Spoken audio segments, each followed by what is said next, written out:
NCERTs में आपका बहुत बहुत स्वागत है। तो कैसे हो आप लोग? सब बढ़िया। तो हमने क्लास 6 की अपनी ज्योग्राफी की सीरीज स्टार्ट करी थी, जिसके हमने चैप्टर 2 पूरा कर लिया है। यस, आपने नहीं देखा हो तो प्लीज़ ज़रूर देखिए। उसका मैं लिंक जो है वो पूरी प्लेलिस्ट बना रखी है, मैं आपको आई बटन में दे दूँगी या फिर डिस्क्रिप्शन बॉक्स में दे दूँगी, तो आप वहाँ से भी देख सकते हो। तो आज हम स्टार्ट करने जा रहे हैं अपना 3rd चैप्टर, जो कि है motion of the earth. Yes, अब इसका जो पूरा जो थोड़ा सा मैंने कह सकते हैं कि जिस्ट जो थी, या क्या क्यूरियोसिटी है इस चैप्टर को पढ़ने की, या क्या क्या इंपॉर्टेंट पॉइंट्स हैं कि हमें ये चैप्टर पढ़ के आखिर मिलेगा क्या, वो मैंने अपने एक शॉर्ट्स में बताया था। तो यस, इस चैप्टर में हम पढ़ेंगे कि दिन और रात कैसे होते हैं, सीजन्स कैसे चेंज होते हैं, और बहुत सारी चीज़ें जो आपको पता लगता है ना कि आज डे और नाइट इक्वल है, तो वो ऐसा क्यों हो रहा है, या कब कोई ऐसा पर्टिकुलर डे आता है कि उस दिन बहुत बड़ा दिन होता है और नाइट्स जो है वो छोटी होती हैं, या फिर नाइट्स बड़ी होती हैं और डे जो है छोटा होता है। तो इसकी पूरी स्टडी हम इस चैप्टर में करेंगे। तो स्टार्ट करते हैं चैप्टर। Okay, let's start.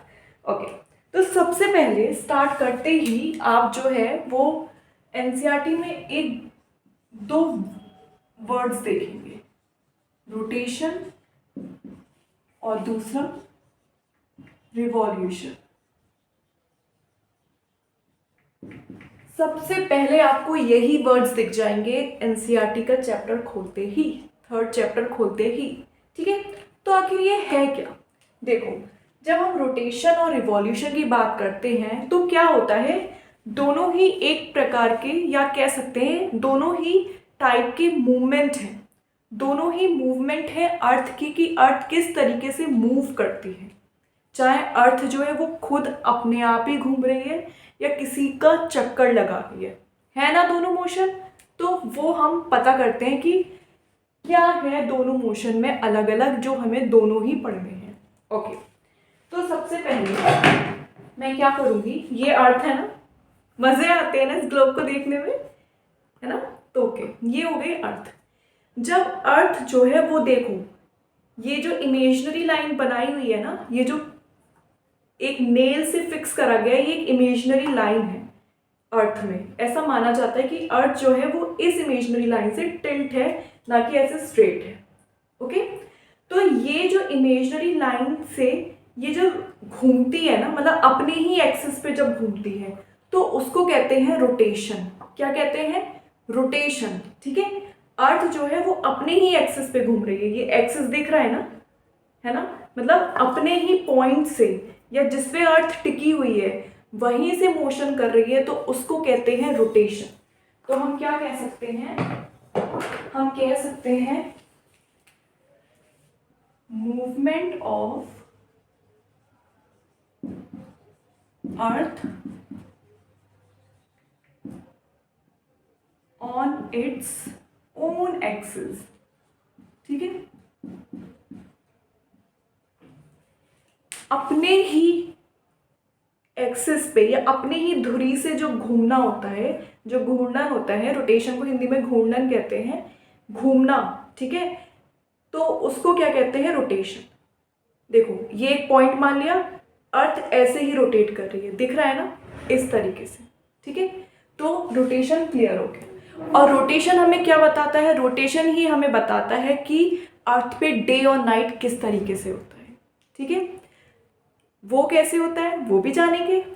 अब बात आती है रिवॉल्यूशन की। देखो, ये क्या था? ये अर्थ थी। ठीक है, सपोज कर लो कि ये जो मार्कर है ना, ये मार्कर जो है वो सन है। ठीक है, सन कंसिडर कर लीजिए, इसको अज्यूम कर लीजिए। अब ये जो अर्थ जो है वो इसका चक्कर लगा रही है, मतलब जब किसका मोशन, किसके अराउंड घूम रही है? सन के अराउंड जब घूमती है, तो उसको कहते हैं हम कहते हैं रिवॉल्यूशन। ठीक है, तो यानी कि movement of earth around the sun. ठीक है, सपोज कर लो मेरा ये हाथ जो हो गया वो सन हो गया, और ये जो मार्कर है वो क्या है, अर्थ है, अर्थ ऐसे टिल्टेड है ना, तो ऐसे करके जो अर्थ घूम रही है ना, ऐसे करके जो सूरज के चारों तरफ चक्कर लगा रही है या मूव कर रही है, उसको हम कहते हैं रिवॉल्यूशन, यानी कि मूवमेंट ऑफ अर्थ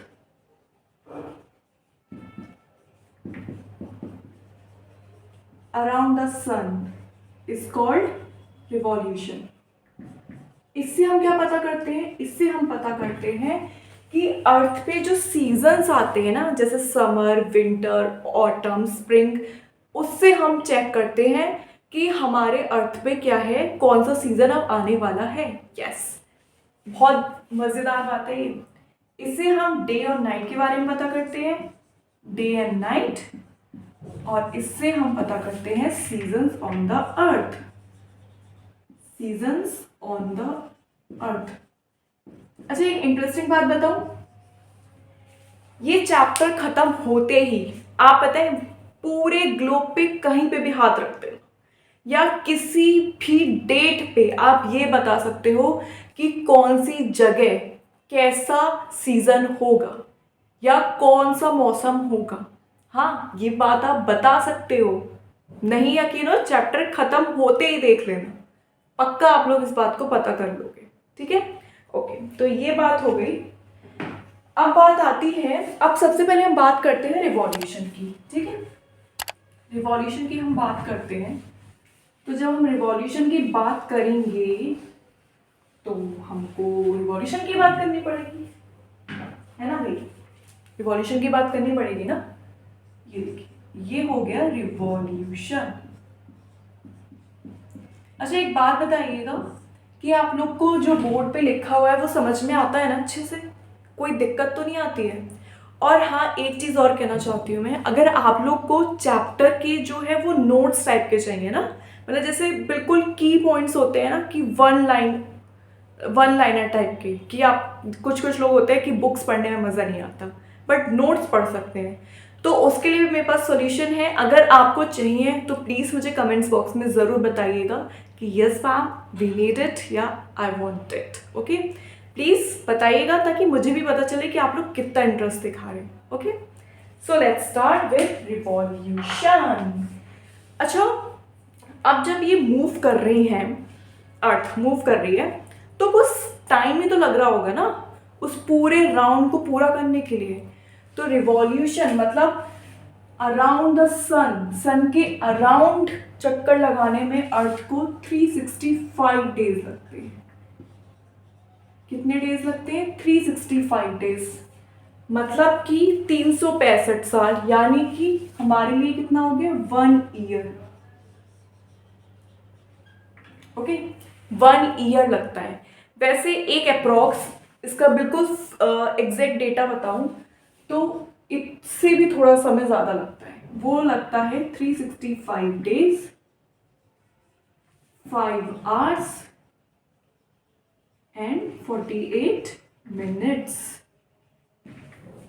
ओके, अच्छा मुझे ये बताइएगा कमेंट्स में, अभी तुरंत आंसर कीजिएगा कि जो डे टाइम मतलब जो पूरे दिन का वो कितने आवर्स होते हैं, एक दिन में कितने आवर्स होते हैं, ये मुझे कमेंट्स में बताइएगा। ओके, तो अगर आपको ऐसा लग रहा हो तो ये कुछ इस तरीके से नहीं है कि ये अप्रॉक्स जो है वो 6 आवर्स हो रहे हैं। अगर राउंड ऑफ करोगे तो ऐसा नहीं लग रहा है ये 6 घंटे हो रहे हैं। तो क्या होता है ना, ये जो टाइम है ना वो हम नेग्लेक्ट कर देते हैं। ठीक है, जब इसको नेग्लेक्ट कर देते हैं तो जब हम इसको 4 बार, मतलब 4 साल तक नेग्लेक्ट करते रहते हैं, जब ये 4 बार हम इसको नेग्लेक्ट करते हैं ना, मतलब 1 साल में 1 बार, 4 साल तक जब इसको नेग्लेक्ट करते रहते हैं तो ये 4 साल बाद पता है 24 आवर्स बन जाते हैं। और 24 आवर्स मतलब 1 डे, 365 डेज प्लस 24 आवर मतलब 1 डे, यानी कि कितना हो गया? 366 days, which is called your leap year. Okay, अब समझ में आया लीप ईयर कैसे बनता है, क्यों 4 साल बाद ही लीप ईयर आता है? समझ में आया? ये जो स्पैन ऑफ क्या कहते हैं 6 आवर्स है ना, उसी को ही हम कहते हैं लीप ईयर, ठीक है। जो ये चार चार चार मतलब 6 6 घंटे जो जुड़ रहे हैं, क्योंकि एक दिन में कितने घंटे होते हैं, 24 घंटे। तो 4 साल तक ये जो है वो 24 घंटे बन गए। 24 घंटे मतलब पूरा एक दिन बन गया। इसलिए वो जो है वो ये सरप्लस डे किस में ऐड होता है, सरप्लस मतलब ये जो एक्स्ट्रा डे वो ऐड होता है 4th ईयर में, फरवरी के मंथ में जाके ये ऐड हो जाता है। तभी फरवरी में 29 डेज होते हैं इंस्टेड ऑफ 28 डेज, ठीक है। ये बात सबको पता है, वेरी गुड। तो आई होप यहाँ से रिवॉल्यूशन का जो है वो टाइम पीरियड पता चला होगा कि कितना है, ओके। अब हम बात करते हैं, रिवॉल्यूशन का टाइम पीरियड पूरा हो गया कि मैम ये बताइए, आप तो कह रही थी कि इससे सीजन भी पता चल जाता है। हाँ जी, बिल्कुल सीजन पता चल जाता है। इवन सीजन नहीं, सीजन के साथ साथ बहुत इंटरेस्टिंग फैक्ट है, लेंथ ऑफ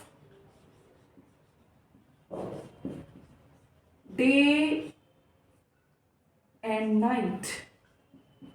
यस, ध्यान देना, वर्ड लिखा है लेंथ। सीजन तो पता चलते ही हैं, साथ में दिन जो है वो कितने बड़े या कितने छोटे, या रात जो है वो कितनी बड़ी या कितनी छोटी होंगी, वो भी रिवॉल्यूशन से पता चलता है। किससे पता चलता है, रिवॉल्यूशन से। मैं ये नहीं कह रही हूँ कि डे और नाइट पता चलते हैं, मैं ये कह रही हूँ लेंथ पता चलती है दिन और रात की, कि वो कितने लंबे या कितने छोटे हैं, ठीक है। मार्क माय वर्ड, ये मत कह देना कि डे और नाइट का पता चलता है, लेंथ का पता चलता है कि दिन और रात कितने लंबे और छोटे हैं। समझ में आया, ओके। अब ये कैसे पता चलता है, ओके।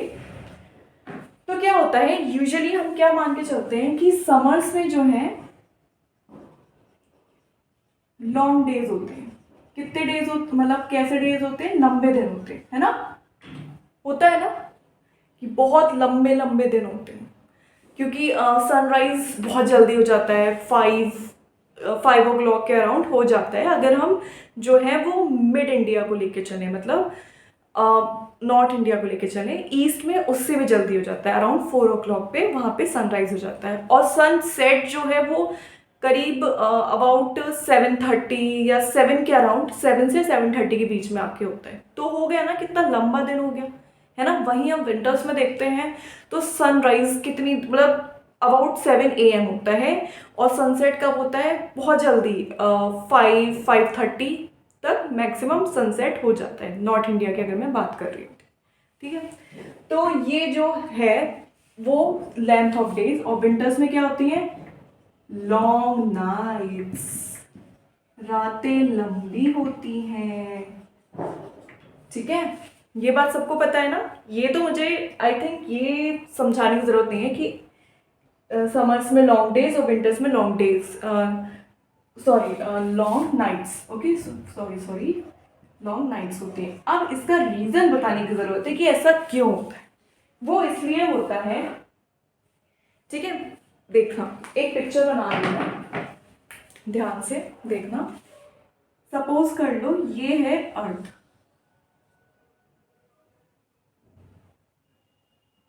क्या है ये, अर्थ। ये मैंने बना दिए हमारे सूर्य भगवान जी या सन, ओके।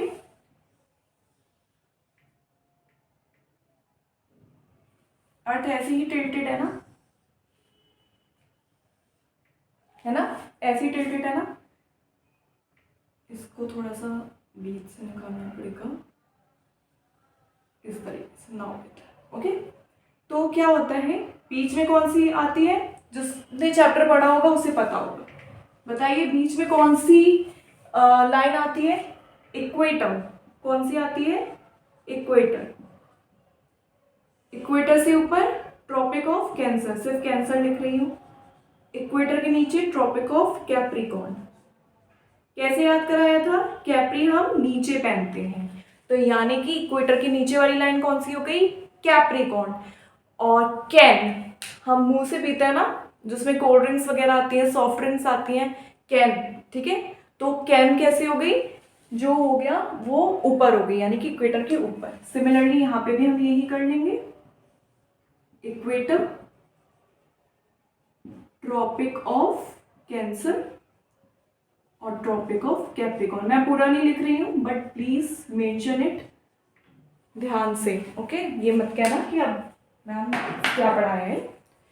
सपोज कर लो क्या है, ये अर्थ ए है और ये अर्थ बी है। मैंने दो अर्थ ले ली, इसके करस्पॉन्ड में मैंने क्या बताया था, ये नॉर्थ पोल हो गया, ये साउथ पोल, ये नॉर्थ पोल और ये साउथ पोल। देखिए अगर ये कंसेप्ट समझना है ना तो प्लीज जो है चैप्टर सेकंड जरूर पढ़िए, लैटिट्यूड्स एंड लॉन्गिट्यूड्स। उसमें ही मैंने बहुत अच्छी तरीके से समझाया है कि ये वाली लाइन कौन सी होती है, नॉर्थ पोल ऊपर की हो, साउथ पोल नीचे की हो, सब मैंने बताया बहुत अच्छे से। उसका लिंक जो है वो डिस्क्रिप्शन बॉक्स में है, प्लीज़ उसको ज़रूर देखिएगा, ठीक है। ओके, नॉर्थ पोल और साउथ पोल आ गया, ठीक है। अब ध्यान से देखना क्या हो रहा है, जो सन है ना सबसे ज़्यादा, देखो नॉर्थ पोल साउथ पोल, ध्यान से देखना, टिल्ट है ना, रुक जाओ मैं बिल्कुल इससे बता रहा हूँ। टिल्ट है ना, पहले ए वाला केस ले रही हूँ, ठीक है। ए वाली अर्थ का, ए वाली अर्थ है, ओके। तो उसमें क्या हो रहा है, इस तरीके से ये सन है, ओके, अब समझ में आ जाएगा। ये सन है और ये मेरा अर्थ हो गई, मेरी अर्थ हो गई, ठीक है। अब देखना सन जो है वो, जो ये अर्थ है वो टिल्टेड है ना, टेढ़ी है ना, दिख रही है ना आप लोग को, टेढ़ी है। तो जब दिख रहा होगा तो सबसे ज्यादा जो है मतलब अर्थ सन के पास में कौन सा वाला हेमिस्फीयर आ रहा है, नॉर्दर्न हेमिस्फीयर आ रहा है या सदर्न हेमिस्फीयर आ रहा है। ध्यान से देखो, सदर्न हेमिस्फीयर तो पीछे की तरफ जा रहा है ना, ये देखो अंदर को जा रहा है, दिख रहा है। और नॉर्दर्न हेमिस्फीयर ये आगे को आ रहा है ना। तो यानी कि सन की जो रेज है वो डायरेक्टली नॉर्थ हेमिस्फीयर पे पड़ेंगी, यानी नॉर्दर्न हेमिस्फीयर पे पड़ेंगी, ठीक है, सबसे ज्यादा। ओके, समझ में आया ये पार्ट। एक वर्ड आता है इंसुलेशन। इंसुलेशन मतलब सीधा ये होता है कि फॉलिंग ऑफ सन रेज, मतलब अर्थ सन की रेज का पड़ना, ठीक है, सन की रेज का अर्थ पर पड़ना, उसको हम इंसुलेशन कहते हैं, ठीक है। ये बात समझ में आई। तो क्या हो गया, सबसे ज्यादा इधर पड़ना, ये पीछे चला गया ना, तो इस पे तो बाद में आएंगी, सबसे ज्यादा नॉर्दर्न हेमिस्फीयर पे पड़े। वहीं अगर मैं बात करूं अर्थ बी की, तो यहाँ पे जो है वो ऐसा नहीं लग रहा कि ये साउथ वाला है, सदर्न हेमिस्फीयर जो ज्यादा पास है सन के, तो यानी कि सबसे ज्यादा यहाँ पड़ेंगी, ठीक है। सबसे ज्यादा सनरेज जो है वो सदर्न हेमिस्फीयर पे पड़ेंगी, सदर्न, इक्वेटर के नीचे वाला पार्ट सदर्न हेमिस्फीयर, इक्वेटर के ऊपर वाला पार्ट नॉर्दर्न हेमिस्फीयर, ठीक है। ये बात समझ में आ गई, ओके। अब देखो इसमें क्या बताया मैंने कि ये नॉर्दर्न, नॉर्थ पोल हो गया, north pole, south pole, south pole. Insulation समझ में आ गया, ठीक है। इसकी जो डेफिनेशन है वो मैं आप लोग को जो कह सकते हैं कि बिल्कुल साइंटिफिक या जो बुक में लिखी हुई है वो मैं आप लोग को लिख के दे दूंगी, ठीक है। वो आपके नीचे शो हो रही होगी इंसुलेशन की डेफिनेशन। लेकिन एक मोटे मोटे शब्द में ये ध्यान रखना ना, अर्थ की किरणों, वो सूर्य की किरणों का पृथ्वी पर पड़ना, उसको ही हम कहते हैं इंसुलेशन, ओके, इंसुलेशन। समझ में आया, गुड। अब क्या हो गया ना कि ये जो सीजन है, ये बात आप लोग को समझ में आ गई। ये जो सीजन वो दो तरीके से डिपेंड है ना। एक तो रिवॉल्यूशन ऑफ अर्थ का रिवॉल्यूशन कैसे हो रहा है, प्लस दूसरा पॉइंट टिल्टेशन ऑफ अर्थ, कि अर्थ जो है वो कितनी टिल्ट है, टिल्टेशन ऑफ अर्थ। क्योंकि अर्थ टिल्ट है इसी वजह से पर्टिकुलर टाइम पे, ठीक है, वो किसी एक हेमिस्फेयर में सन की रेज सबसे ज़्यादा पड़ रही है। अर्थ के टिल्ट होने से, टिल्ट होने की वजह से जो है वो क्या कहते हैं, सूरज की किरणें वो किसी एक पार्ट में ज़्यादा पड़ रही हैं, इक्वली सब पे नहीं पड़ रही हैं। देखो सबसे ज़्यादा पड़ रही है ना नॉर्थ में, वहीं अगर मैं क्या करूँ, सन इधर आ गया, सन इधर नहीं आया, ठीक है, सन यहीं है, सन यहीं है, ये ऐसी है, देखो ये पॉइंटेड है, ये सन की रेज है नॉर्थ हेमिस्फीयर के। अर्थ घूम गई, अब सदर्न हेमिस्फीयर में आ गया ना, सबसे ज़्यादा इधर पड़ रही है सदर्न हेमिस्फीयर में। ये बात समझ में आ गई ना, क्लियर हो गया ना पॉइंट, ठीक है। अब मुझे एक बात बताओ कि जो है इंडिया जो है वो कौन से हेमिस्फीयर में आता है, नॉर्थ हेमिस्फीयर में आता है या साउथ हेमिस्फीयर में आता है, कमेंट द आंसर। ओके, अब ये पिक्चर पता है मैंने क्या बताई है, ये पिक्चर तो मैंने बताई है जून सॉलिस्टिस की, किसकी बताई है, जून सॉलिस्टिस की। ये मैंने बताई है दिसंबर सॉलिस्टिस की, दिसंबर सॉलिस्टिस की। मैम सॉलिस्टिस मतलब देखो क्या होता है, साल में कोई ऐसा दिन आता है जब सन जो है वो अपनी सबसे टॉप एंगल पे, मतलब सबसे टॉप एंगल मतलब 90 डिग्री एंगल बनाता है, ठीक है। तो वो ही जो टाइम आता है ना, उसी टाइम को कहते हैं सॉलिस्टिस, ठीक है। Sun reaches at the highest point, highest point मतलब कौन से होंगे, या तो कैंसर होगा या कैप्रिकॉर्न होगा। इससे ऊपर जाएगी तो आप लोग को पता है कि सन अपना कोई एंगल नहीं बना पाएगा। यहाँ पे सन जो है वो अपना 90 डिग्री एंगल बनाता है, 90 डिग्री एंगल जो है वो उसका हाईएस्ट एंगल है, sun reaches at the highest angle, ठीक है। तो जब ये बात बनाता है, अब देखो बिल्कुल खुद से कंपेयर करना, हम कहाँ रहते हैं, इंडिया में, ओके। इंडिया कहाँ आती है, ट्रॉपिक ऑफ कैंसर पे आती है। ट्रॉपिक ऑफ कैंसर कौन से हेमिस्फीयर में आता है, नॉर्दर्न हेमिस्फीयर यानी कि नॉर्थ हेमिस्फीयर में आता है। अपने आप से रिलेट करना बिल्कुल खुद से, ठीक है, बिल्कुल कंफ्यूज होने की जरूरत नहीं है। मैं जून सॉल्स्टिस मतलब सन जो है वो जून में कौन से पॉइंट पे सबसे हाईएस्ट, मतलब जून में ऐसा कौन सा दिन है जिसपे सन जो है सबसे हाईएस्ट पीक पे होगा अपना, ओके।